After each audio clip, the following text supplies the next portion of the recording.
All right. Happy February 1st. We're back again. And coincidentally, it is Black History Month.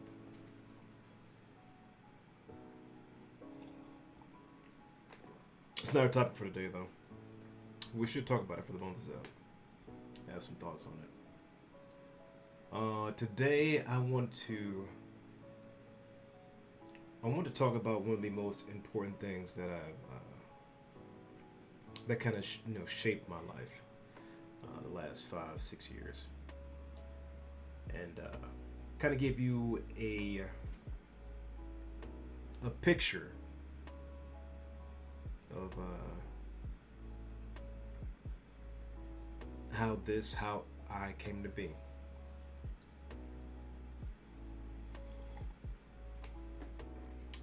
I won't try to go too long on this. But anybody knows me on social media, I go by Khan, young Khan. Not so much young anymore with the gray in my beard, but I go by Khan, and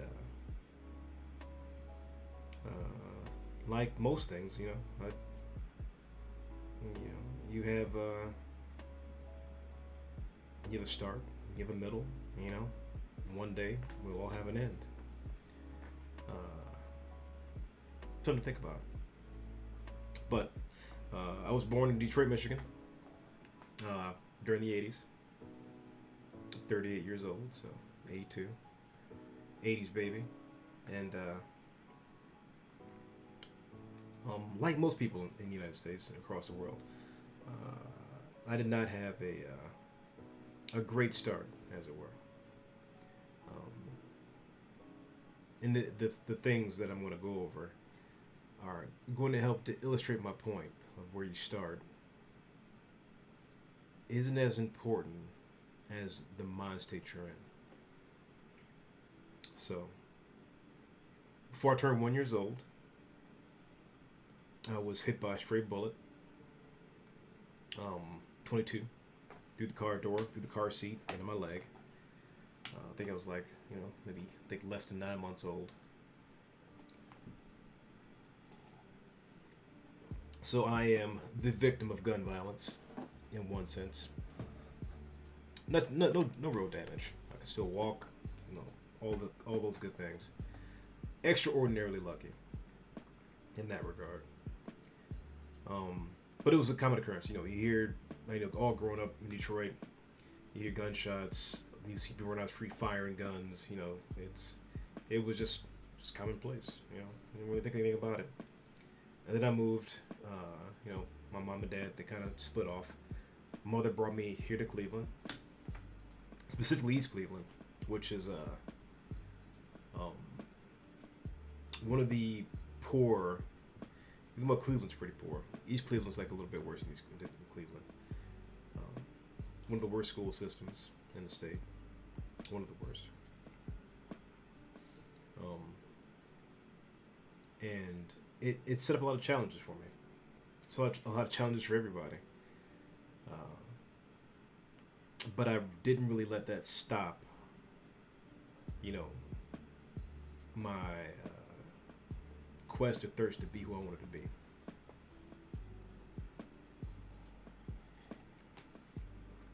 And this brings me to how we interpret things, how we take things, and how we choose to view our lives, and how we see our own stories, how we tell our own stories, how we write our own stories. If I were to tell my story and it was the "oh, woe was me" attitude, why are these things happening to me? Why is everything out of my control? I chose not to be a victim. Victimhood is real, and also being the victim of circumstances is also real. There's no 100% one way or the other, but the way you frame that can determine whether or not you can climb out of that hole, and the hole can be deep and long and dark. But from there, graduated from the high school in East Cleveland. Um, Fumbled around through college, got kicked out my first semester. Um, so just stumbling blocks up. I wasn't really prepared for it. This high school I went to, it didn't really prepare me for college. Um, the classes weren't up to par for what I had to learn. I wasn't prepared to be on my own and study in a collegiate setting. So that didn't last very long. From there, I pretty much worked every different kind of retail job there ever was. But nothing. Even though all those things changed throughout the years, the one thing that um, took me from, you know, the beginning to where I am now is what I picked up and learned from my dad. And that is, if you're going to do something, do it right. And even though you might fail trying to do it right, that became more and more clear as time went on. More and more clear. If you're going to do something, do it right. Do it right or just get the fuck out the way. So, as a kid, growing up, I would work with my dad doing construction work, plumbing, roofing, drywall, breaking up concrete, tearing down garages. We did pretty much everything. If you see me out there, I'm 11, 12, like kind of half-assing it. He's like, just do it right or just get out of the way. I'm either going to pay you or not going to pay you, but don't, just basically just do what you're supposed to do. And I'm like, I do want to get paid, so I guess I better do what I'm supposed to do. So that's one factor. And circling back to telling your own story and how we write our own stories, I'm pretty sure. I don't want to assume, but we've all seen the movies. We love Rocky. We love the hero that is constantly bombarded by all these misgivings and just all this chaos, and him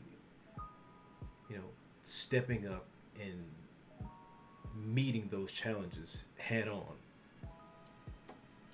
And that's the way I choose to live my life. I choose to live my life not in the sense that I am without blame for anything that happens to me. Some things that are happened to you are your blame. Some things are not. I just accept those things for what they are, but I don't let them shape me. I shape them. How do you shape something like that? For example, I grew up on welfare. I didn't let that shape me. I didn't want to be on welfare. So you know what I did? I worked a bunch of jobs, and I fought really hard. And I worked two jobs.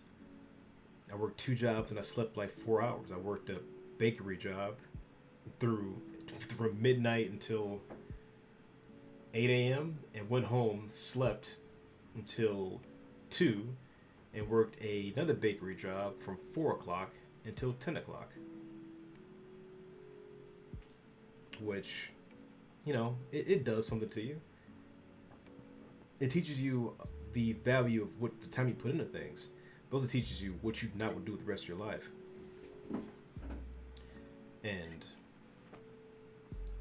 because I didn't have any skills that would worked in the market.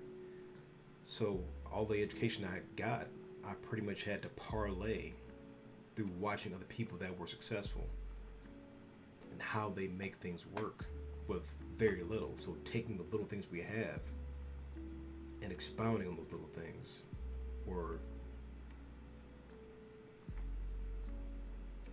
they were, what's the word I'm looking for? They were foundational to everything I've achieved up to this point. Now, I'm going to fast forward a little bit. Because, you go through life, you kind of meander, you go through things, left, like, oh, I want to do this, I want to do that. 6 years ago, 5.5 years ago.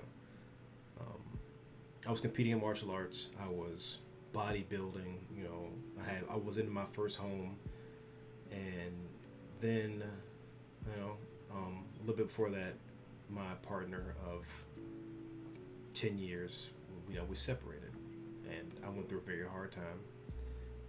I didn't. Then I kind of just I started drinking, and then you know things just kind of they just went really just every day. It's kind of the same thing for 6 months. Then kind of broke out of that, got back into dating, uh, and then shortly after that, I was struck with a life-altering disease. Um, Life-altering disease. Um, it went from slight double vision at work. All of a sudden, I could just see double, and it progressed over the course of a month or two into not being able to swallow water, choking on water, choking on food, being bedridden, and they couldn't figure out what it was. So I had like three diagnoses, and I was bedridden. I went from a solid 215 pounds, solid 200 pounds, down like 160 pounds. So I couldn't really take in any fluids. I couldn't take in any food. It's kind of withering away.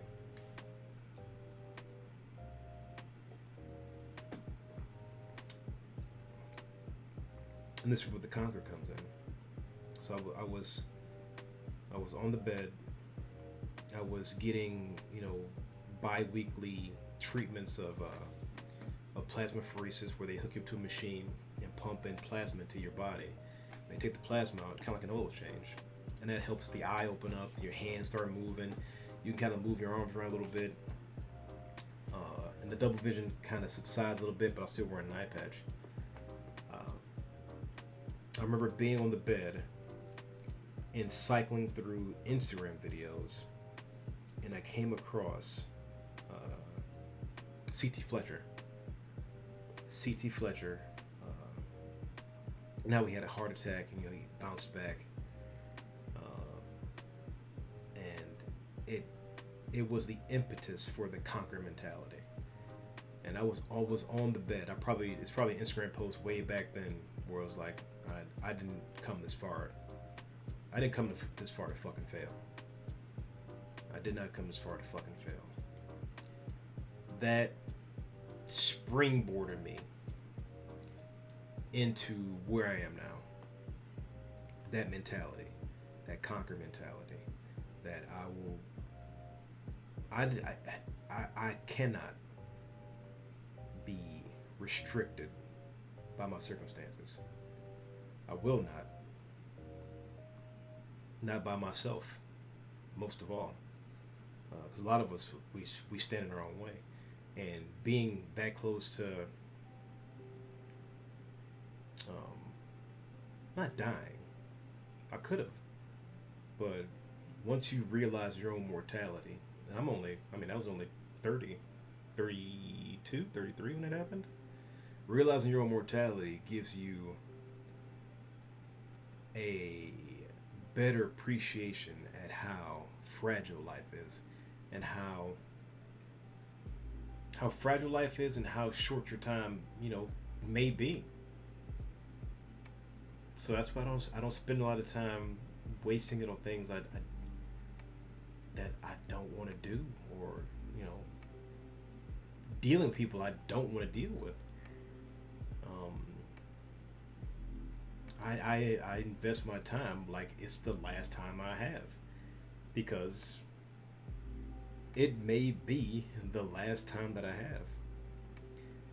And I really got back into doing art behind the disease, because I couldn't bodybuild, I couldn't fight. I mean, at one point I couldn't even use my arms to press myself out of bed. These muscles, the tricep muscles, atrophy completely, where there was no muscle to even push myself out of bed. When I got back to the gym, 4 months or 5 months after the surgery, helped curb some of the symptoms of the disease. So thymectomy, I got like 6 cuts, well, three on each side, and they take out your thymus gland. They had curb it. When I'm gonna get back to do my first push-up, I couldn't do a push-up with my arms. I couldn't do a push from my knees. I had to do a push-up from on my stomach. I had to like literally push up off of my stomach before I could even like get myself to like get into a full push-up. If anybody's seen my social media, I'm stronger now than I was before I came down with the muscle disease. And the only reason that happened is, number one, the treatment was worked for me because I'm extraordinarily lucky in that sense. Number two was what drove me to break out of the funk of being in a bad place mentally in a hospital bed was seeing someone else take what they were given and seize on it so ferociously that they overcame, insurmountable odds. And C.T. Fletcher's like one main thing that he said about doing anything, he says, I have a magnificent obsession. I was like, a magnificent obsession. That's, when you hear words, the weight of them don't really sink in until you have a better appreciation for what those words actually mean. When you're obsessed with something so, voraciously that you cannot be stopped. One thing that's gonna stop you is the hand of the Grim Reaper. So that's where KHANQUER came from. And as much as people in the space, in the art space, in the gaming space, the anime space, the manga space, we've all seen our heroes. We've all seen, the Gokus and the Rock Lees and, people and characters, kick a tree 4,000 times and still lose, but come back better and badder in the season finale. We don't appreciate what they put into that, and then we kind of look at it like, oh, that's a cool story. But I didn't look at it like that. I was like, this is a blueprint. This is a blueprint to overcome. This is a blueprint to conquer. This is a blueprint to take what I want. Now, taking what you want requires a lot of you. But it only requires what, it only requires, the small bits of your life that you throw away anyway.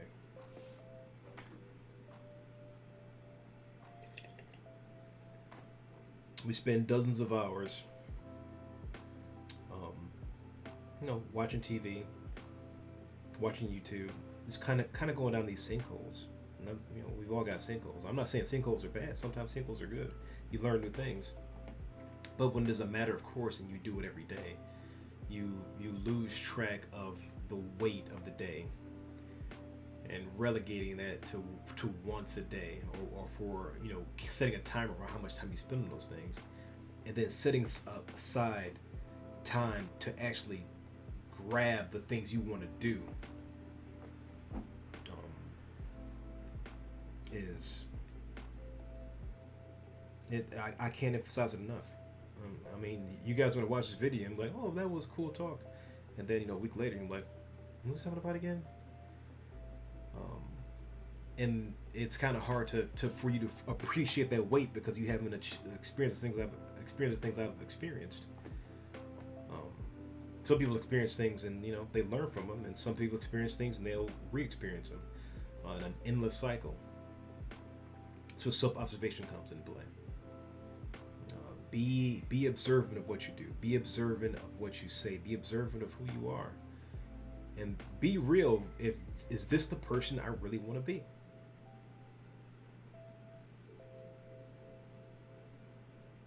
If not, it's only up to you to change it.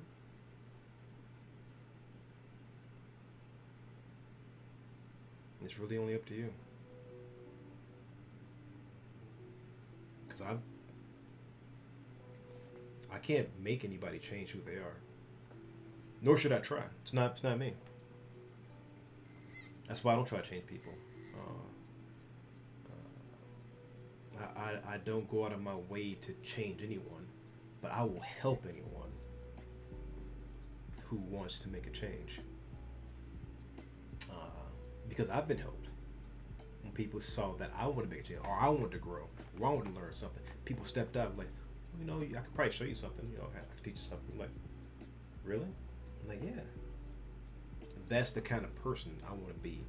I want to be the kind of person that helped me. That helped change me. Help me change the world. And, the cycle goes on and on and on.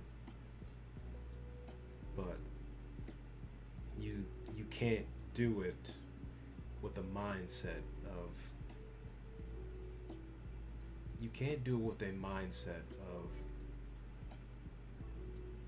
wanting to change people to get the accolades of changing people, or you want the accolades of being better than, because that's a whole other mentality that is going to end up torpedoing whatever progress you want to make in yourself and other people.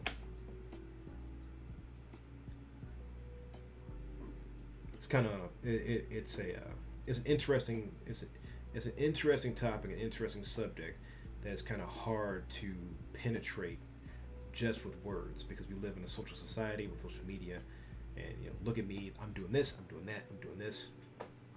I'm helping this people, I'm helping all these people. I do it. Number one. My number one goal is to help people. Number two, I am a bit selfish. Well, man, how can you say you're selfish? I am self-observant enough to know that some things I say and do are selfish. Now, admitting that is important. Admitting it is important. But I don't let my selfishness stand in the way of my drive to help people. Because when we want to relate to people, it's always ourselves standing in the way of ourselves. And realizing our flaws, our vanity, all those things that make up who we are. Recognizing that as a part of us. No one's 100% good, no one's 100% bad. Now, tuning those levels as we go and not taking ourselves so seriously comes with a little bit of experience and a little bit of, a little bit of maturity. And I try to not be so selfish the more and more as my life, reaches this midpoint in my life. I'm almost 40 years old. I can recognize that, people are out there doing things that are doing things that I'd like to do, and doing things that I like to do, and doing things that are doing it better than I am. And I had to let my ego go and say, no, this person's going to be better than I am, or this person's going to do what I do and do it better in 5 years, or 4 years, or 6 months. Because I won't be here forever. None of us will. And trying to hold on to these fleeting moments is futile.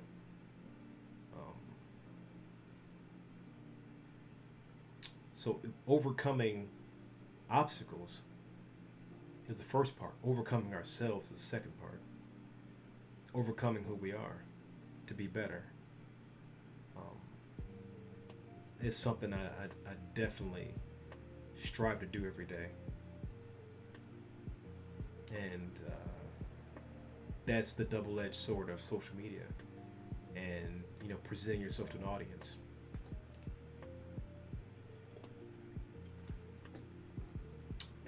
Knowing who we are and not letting us control us to do things that aren't good for everybody.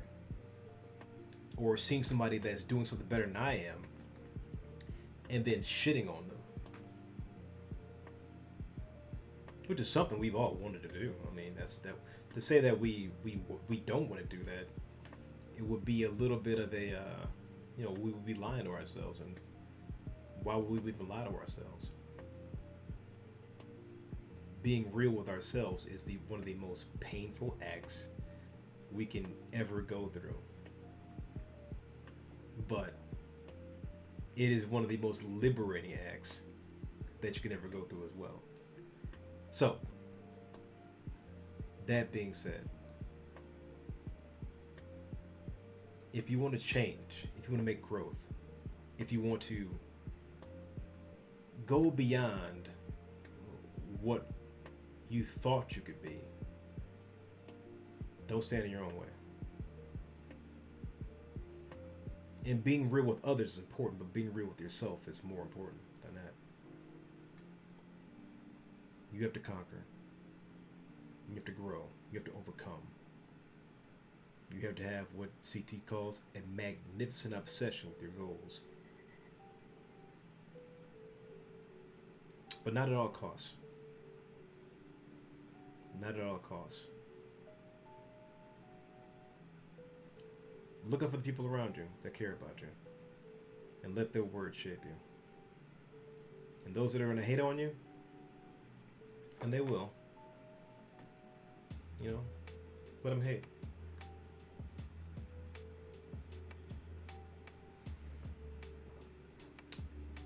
But don't let that shape who you are. Or let that negativity wash over you. You're above that. You're only on the level of that when you choose to be.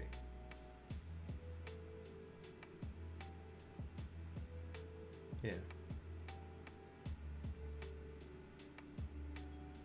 Oh, I hope that helped. Happy February 1st. Let's come by for our little talks here. What was I going to say? Oh, coffee. I do drink coffee. If you want, 10% off your King's Coast coffee, which is the only coffee I drink, put in the code word KHANQUER. It's the title.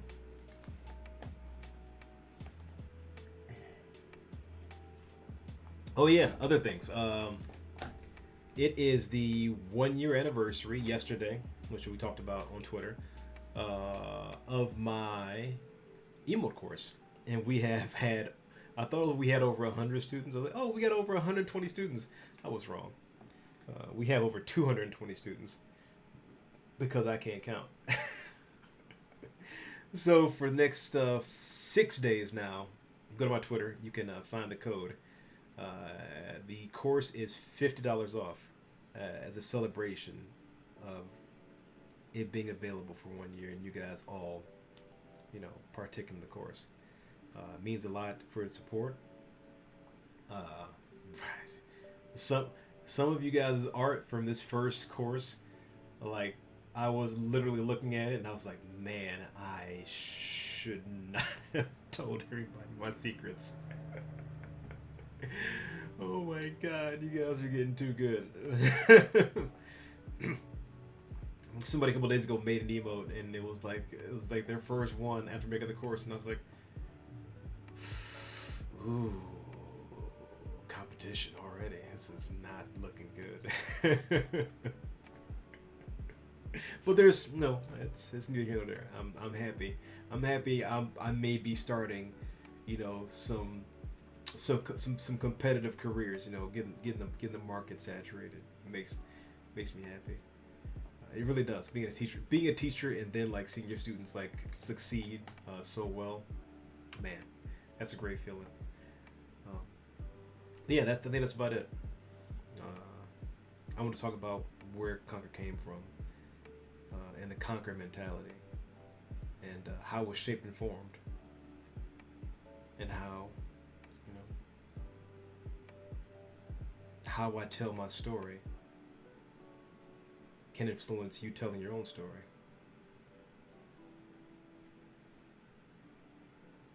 All right.